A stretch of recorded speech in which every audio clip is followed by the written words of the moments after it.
नमस्कार, पारिजात किचनमध्ये तुम्हा सगळ्यांचं खूप मनापासून स्वागत. भेंडीची भाजी आपण बऱ्याच प्रकारची बनवतो. कधी बेसन घालून केलेली भेंडी, कधी कांदा टोमॅटोमध्ये केलेली भेंडी, कधी भरली भेंडी, तर कधी दही भेंडी. या आणि अशा अनेक प्रकारच्या पद्धतींनी आपण भेंडी ही बनवतच असतो. तर आज आपण बघताक्षणी तोंडाला पाणी सुटेल अशी लसूणी मसाला भेंडी कशी करायची ते बघणार आहोत.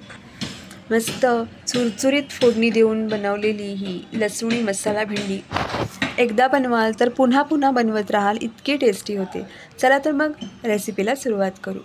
खमंग अशी लसूणी मसाला भेंडी बनवण्यासाठी इथे मी भेंडी घेतली आहेत.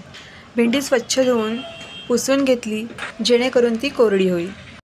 भेंडी घेताना ती कोवळी बघून घ्यावी, म्हणजे ज्या भेंडीची देठं पटकन मोडतात या पद्धतीने अशी भेंडी यासाठी वापरावी. आता ही भेंडी मी चिरून घेणार आहे.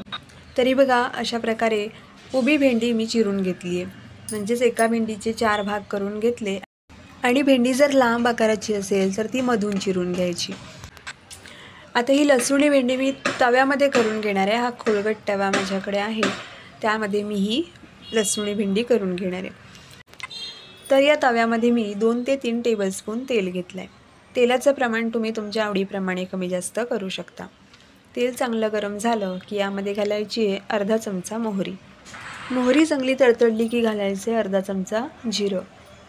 जिरंसुद्धा आपल्याला छान असं फुलू द्यायचं आहे. जिरं फुललं की घालायचं आहे हिंग, सोबतच कढीपत्त्याची पानं. आता सगळ्यात महत्त्वाचा घटक या रेसिपीचा म्हणजेच लसूण. तर इथे मी लसूण स्लाईस करून घेऊन यामध्ये घालणार आहे. तर लसूण भरपूर घालायची. लसणीच्या या फोडणीची खूप छान अशी चव येते भेंडीला. आता लसूण घालून घेतल्यानंतर आपण फोडणीमध्ये ती परतून घेऊ. लसूण छान अशी परतून घेतली, मस्त असा सोनेरी रंग आला की लगेचच यामध्ये आपण चिरून घेतलेली भेंडी घालायची. या रेसिपीला फारसा वेळ लागत नाही आणि फारसं साहित्यसुद्धा लागत नाही. अगदी घरच्या घरी असलेल्या साहित्यामध्ये ही रेसिपी बनवून तयार होते. तर यामध्ये आता आपण भेंडी घालून घेऊ. आता फोडणीमध्ये भेंडी घालून घेतल्यानंतर एक ते 2 मिनटं ही फोडणीमध्ये परतून घ्यायची आहे. आणि आता लगेचच या भेंडीवर आपल्याला झाकण ठेवून भेंडी चांगली वाफून घ्यायची आहे. एक 4 ते 5 मिनटं तरी भेंडी आपल्याला वाफून घ्यायची आहे. तर यामुळे काय होतं, तर भेंडी वातड लागत नाही किंवा दातांनी जी जोर लावून तोडायची लागते तशी करावी लागत नाही. झाकण ठेवून भेंडी चांगली वाफली जाते, शिजली जाते आणि त्यानंतर आपण जी पद्धत वापरणार आहोत त्यामुळे ती क्रिस्पीसुद्धा होते. तर झाकण ठेवल्यावर सुद्धा अधूनमधून 1-2दा व्यवस्थित ढवळून घ्यायचं.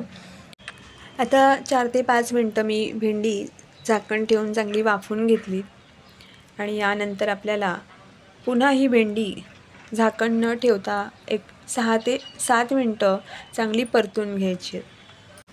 यामुळे भेंडीचा जो उरलासुरला चिकटपणा असणार किंवा भेंडीची जी तार असते ती मोडते, तसंच आपली भेंडी ही छान क्रिस्पी होण्यास मदत होते. म्हणूनच आपण एक 7 ते 8 मिनटं चांगली ही भेंडी परतून घ्यायची आहे. तर इथे मी 7 ते 8 मिनटं भेंडीला चांगलं परतून घेतलं आहे आणि यातला जो भेंडीची जी तार असते तीसुद्धा आता कमी झाली आहे आणि भेंडीसुद्धा अगदी छान अशी क्रिस्पी होत चालली आहे. तर आता यावेळी आपण यामध्ये कोरडे मसाले घालायचे. सर्वप्रथम लाल तिखट घालते. तर अर्धा चमचा लाल तिखट यामध्ये मी घातलेलं आहे. तुमच्या तिखटाच्या आवडीप्रमाणे तुम्ही तिखटाचं प्रमाण कमी जास्त करू शकता. त्यानंतर घालायची आहे पाव चमचा हळद, अर्धा चमचा धणेपूड आणि यामध्येच आता घालायचे चवीप्रमाणे मीठ. आता घातलेले सगळे कोरडे मसाले, मीठ भेंडीमध्ये चांगलं एकजीव करून घेऊ. मस्त असे हे मसाले या भेंडीना कोट होऊ देऊ. आता सर्वात शेवटी यामध्ये घालायचे ते म्हणजे भाजलेल्या शेंगदाण्याचं कूट. तर इथे मी 4 ते 5 टेबलस्पून शेंगदाण्याचं कूट यामध्ये घातलेलं आहे. यामुळे सुद्धा अप्रतिम चव येते या लसूणी भेंडीला. जर तुमच्याकडे शेंगदाण्याचं कूट नसेल तर बेसन घातलात तरी देखील चालू शकतं.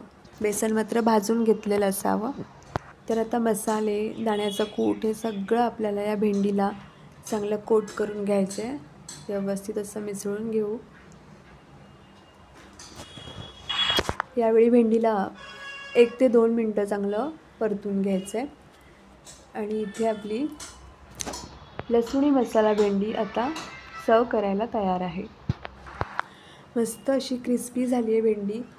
आपण छान अशी परतून घेतल्यामुळे आणि मसालेसुद्धा मस्त कोट झाले आहेत. दाण्याचं कूटसुद्धा ह्याला व्यवस्थित कोट झालं आहे. आता गरमागरम अशी चपाती, भाकरी किंवा तोंडी लावण्यासाठी वरण भाताच्या बरोबरसुद्धा अगदी अप्रतिम लागते. तर आजची ही चुरचुरीत फोडणीची लसूणी मसाला भेंडीची रेसिपी तुम्हाला कशी वाटली? आवडली असेल तर नक्की लाईक करा, जास्तीत जास्त शेअर करा. तसंच चॅनलला सबस्क्राईब केलं नसेल तर सबस्क्राईब करा. लवकरच भेटू. तोपर्यंत धन्यवाद.